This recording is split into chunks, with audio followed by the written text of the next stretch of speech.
Cette fille, aux yeux effrayants, avait écrit un devoir rempli de nombres étranges. Le professeur annonça que le temps était écoulé, mais elle ignora l'avertissement. Elle n'eut d'autre choix que de rendre sa copie. La fille avait été contrariée car elle n'avait pas terminé d'écrire. Peu après, l'école mit les dessins des élèves dans une capsule temporelle et l'enterra dans le sol. Puis de la fille disparut. Plus tard, on la retrouva dans un garde-manger. Ses doigts servaient de stylo.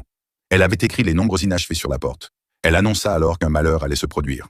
50 ans plus tard, la capsule temporelle fut déterrée. Et chaque élève actuel reçut une lettre.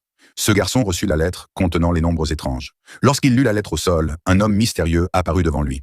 De retour à la maison, le père du garçon, Tom, trouva la lettre. Il la posa négligemment sur la table. En tant que professeur d'astronomie, curieux de tout, il inscrivit l'un des nombres au tableau blanc, puis le décomposa. Les nombres ressemblaient à des dates. Il fit alors une recherche sur Internet et découvrit que les nombres correspondaient parfaitement à la date et à l'heure d'une catastrophe. Intrigué, il examina d'autres nombres et constata que chacun correspondait à une grande tragédie. L'heure de survenue et le nombre de morts correspondaient exactement. Il restait encore quelques nombres non interprétés, dont la signification était inconnue. Tom était déjà bouleversé par tout cela. Ce texte avait été écrit 50 ans plus tôt.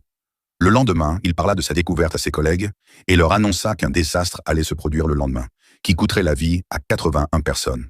Mais son collègue, également scientifique, ne crut pas un mot. Tom dut donc commencer l'enquête seul. Il retrouva l'enseignant et apprit ce qui s'était passé. Tom demanda à revoir l'élève, mais le professeur lui apprit qu'elle était morte depuis des années. De retour chez lui, Tom vit son fils parler à un inconnu. Il sortit précipitamment de la maison, mais l'homme partit avant qu'il n'arrive. Le garçon avait pris une pierre noire que l'homme lui avait donnée dans la voiture. À la tombée de la nuit, Tom regardait les nouvelles sur toutes les chaînes.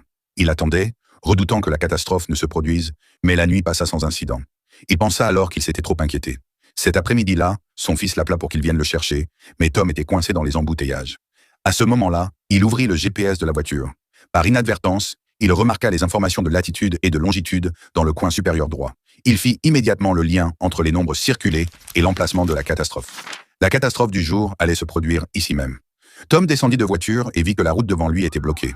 Il s'approcha d'un policier et lui demanda ce qu'il se passait, mais le policier afficha une expression horrifiée.